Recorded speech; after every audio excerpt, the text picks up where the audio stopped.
What's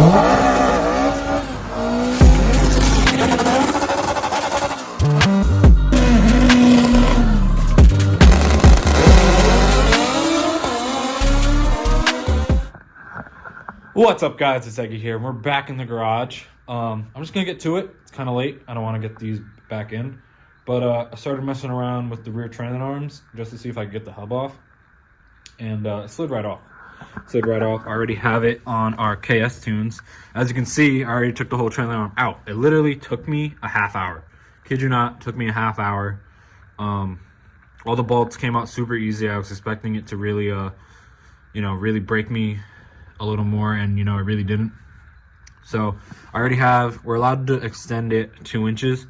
So I measured from the center of the heim joint to the center of the hub on the factory one, and that was 16.5. So I opened these up to 18.5. So that's our 2 inches right there. I got a caliper ready to go. I got the rotor right here ready to go. But yeah, I really didn't expect it to come out that easy. Shout out to Viscocho for keeping the car in good condition. I mean, I had the car, but as far as doing any of this stuff, he put all that stuff on, because I think it's a new bushing on there. That's a K-tuned toe adjustment. I think that's a K-tuned camber adjustment too. So most definitely gonna keep these, keep them around. Still in great condition. Why wouldn't I? But yeah, I got the KS tune ready to go. Luckily, KS tune has a video because I have no instructions. I bought these secondhand. No instructions. So I watched the video a couple times, just because some stuff they kind of pass over, so you kind of have to like pause and watch and make sure you're doing it right. So I wanted to make sure I got all that all right. And but yeah, I mean, I'm super excited, and this is gonna be it's gonna be pretty dope. Yeah, so I'm gonna get these back in. I have spherical bushings on my control arm, and they said that's a lot better, and it gives you less resistance when you're trying to move the control arm, so you could put the trailing arm in. So that's what we're gonna do, and I'm probably just gonna time lapse it. So I'll see you guys after the time lapse is done.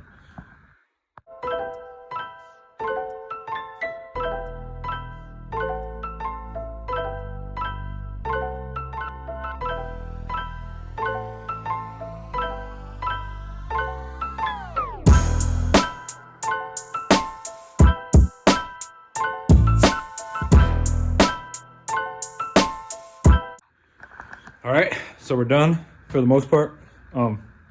Still gotta do brake lines and all that, but I figured I'd do that at the same time. And I kind of just put the toe adjustment right in the middle for now. Just because we gotta figure it out once I get it aligned and all that stuff, corner balance, we still gotta do all that.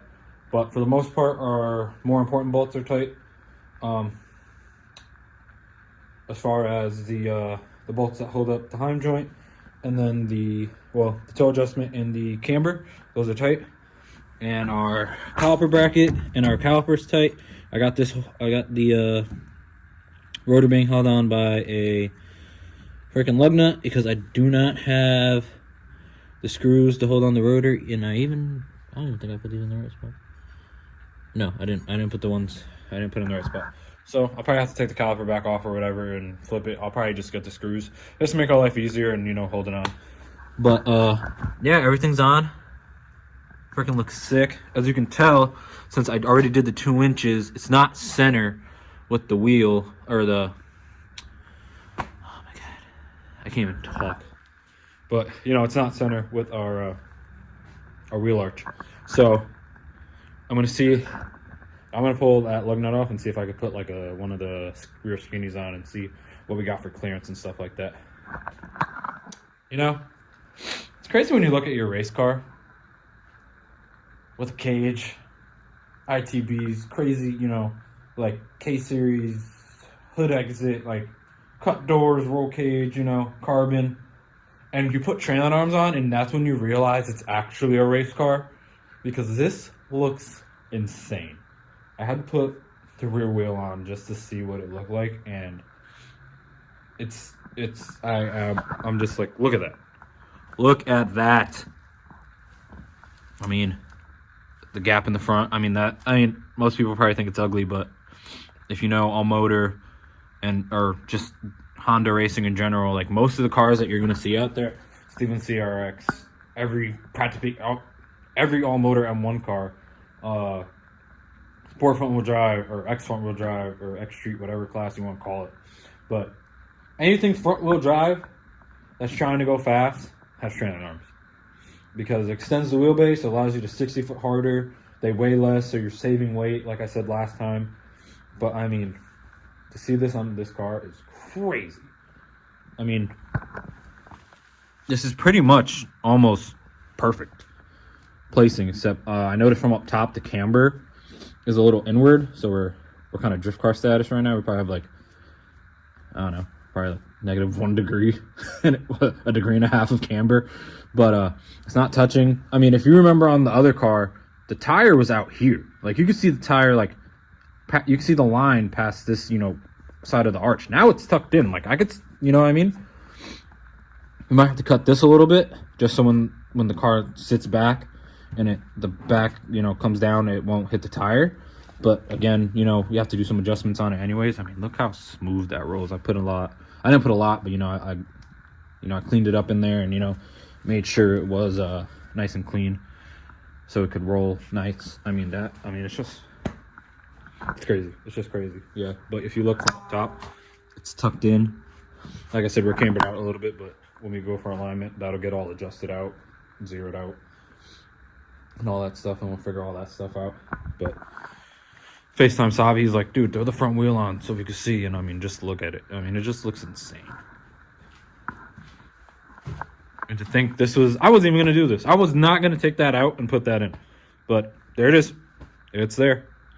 And I mean, it came out really good. I had to, you know, FaceTime Xavi. Had to show him the sneak peek real quick. But it's like 11 o'clock. Yeah, my phone just told me it's 11 o'clock. So I think that wraps it up for now. But I mean, this looks sick. And, you know, like I said, I'm trying to push the car and push this chassis as far as we can. You know, I don't want to just give up on it. Like, if we could further it and do something to make it further with this chassis, I'll do it. You know what I mean? Like, this is a chassis I want to use for as long as I can. So, you know what I mean? And this is gonna do it. I was gonna say something else. I don't know why I said so like that, but this is gonna do it. I mean, we have Lexan. We're pretty much on par with some of these other unloader cars. I mean, we're missing a few things. Like, we don't have strain gauge. We don't have a full PPG. But you don't need all that to start. You know what I mean? We're coming out on a budget just to get the car out there. But these KS tunes really help out a lot. And I also, just to show you guys real quick, put the dash back in. I really like how the Fuel Tech sits underneath the cowl, not the cowl, but the dash right there. It's nice and tucked kind of nicely. You know, so maybe like when the sun hits, I mean, it's not covered, but and I can't really get it as far in as I'd want to, because then getting the dash in, if I put it in anymore, getting the dash in and out would have been a pain in the butt. But that's in, so that looks cool. But that's got to come back out anyways, because we got to do the firewall and some other things. And then I also got the proper bolts and stuff for our header, because there was loose before, and I just had some bolts running through there with like wrong nuts and all that stuff holding it, and it would rattle and all this stuff and let fumes out from there too. So fix that. I also got some 90s for the end of the catch can going into the catch can, because I had 245s and 290s left. So I used 245s and I have them routed weird just to make it work, but it's still kinking the hose a little bit and I don't like it. So I'm going to replace those two ends probably tomorrow, and I'll probably throw the other side on too tomorrow. The fact that it came out so easy actually blows my mind. But again, Viscocho took care of this car, and you know, I kept the garage kept as well for the most part, at least in the tent. This car was never outside, just in the open, except for the one time the tent flipped over and left the car outside in the open. But anyways, that's it. That's all I got. But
I knew since the other side went so easy that this side was gonna break my balls. I had to put the bearing, the wheel hub in front of the heat because it's so cold out here that even cleaning the inside and cleaning the KS tune trailing arm where it mounts to, it was still kind of, it was giving me a hard time, so I let it heat up in front of the heater so it expands a little bit, and I still had to give it just a some slight help, but it's on there, smooth, so I'm not concerned about it. It's in there, we're good to go. But I do have to get a tap and tap these two holes because our bolts aren't going in, so that's annoying. I just knew that one side. I knew one side was gonna go easy and this side was gonna break my balls. But actually, let me see if we have a tap here, and then I'll be right back. So luckily, I did have my dad does have a tap and die set. So we're gonna get in there and tap the holes, and that's all I got. So hopefully it works. I looked it up. It should be a 10. I also checked right here, but it should be a 10 by 125. So hopefully it works. If not, I will be right back. All right, guys, it's the next day. Luckily, I was able to tap those two holes for the camber adjustment. I ended up having to get an adapter for like the ratchet to use the tap, and thank you to Jeff for letting me borrow that. Tightened up the toe adjustments just relatively close to where they should be, or at least keep them similar on the same side, so if we have to move the car, you know, nothing crazy happens, you know, keeping them similar. And then I think I'm gonna put the fittings on the calipers, and then I probably won't take the old brake lines off yet. I have the calipers on both sides just kind of hanging, but just so I don't make a mess, because we still have to bleed the front. So yeah, but it's in now. Stoked. There, made sure everything was, these are at 0, so I mean, I didn't even touch these, so they're cambered in on both sides a little bit. But those I kind of messed with. I measured them a little bit to make sure that they're even, just as far as toe goes, so we have to move the car or anything, nothing gets messed up or starts dragging.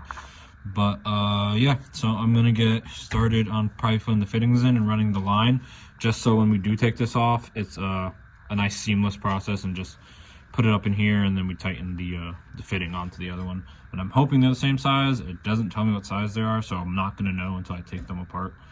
But I'm not sure if I'm gonna do that today, because it's pretty cold out here. It's 30 degrees. Or if I'm gonna do it tomorrow. But anyways, this is gonna be like all one seamless video anyways. So we'll be back when we go come back to do the brake lines. All right, guys. You just saw pretty much me installing the KS Tune trailing arms. It is cold out here. I'm double sweatered up. It's 30 degrees. I had the heater running, but I just shut it off because I'm gonna go back inside now. But yeah, basically all we have left is do the fittings and the brake lines. I was gonna plan to do it this weekend, but unfortunately I have some things I have to do this weekend on Sunday, something that no one really ever wants to do, but I have to go to a wake. And then on Saturday I have my job's Christmas party, and I'll probably be working. Oh no, because we clean up Friday. We usually do it in the shop, and so Friday we'll clean up, and then Saturday, since you know the floor is all clean, I don't know if we can necessarily work. So maybe Saturday I'll bleed the brakes. I don't know, we'll see.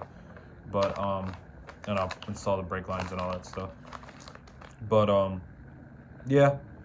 So this is literally all that's left out of the kit. So everything's on there. But yeah. Just figured I'd bring that up because I was thinking about it after I ended that last clip, and I was like, wait, I'm gonna have a packed weekend, so I can't even really do anything to the car, and I'm trying not to let trying to keep my uploads in between 7 days. I don't want to go past 7 days, so just so I can keep my algorithm up and whatnot. But anyways, so I'm probably gonna upload this now, and then do some other stuff in a separate video. Like we'll do the brake lines, we'll bleed them next week. I still have to swap over the 90-degree dash 10s onto the catch can. And I'll probably still take the car to work with me because we still have to do the front traction bars.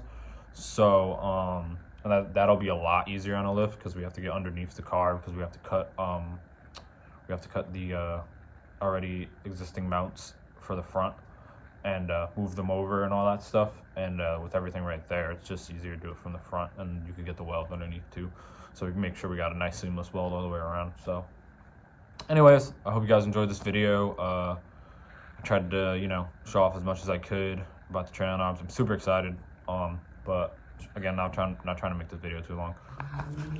All right, so this is gonna be the conclusion of this video. Ran out of time today. It's Saturday. Ended up having to do some life stuff, but I got the wheels back on there.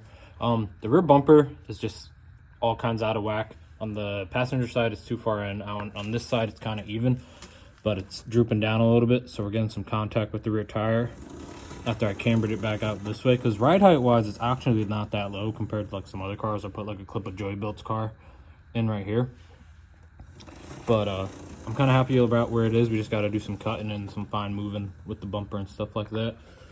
Also got some goodies as far as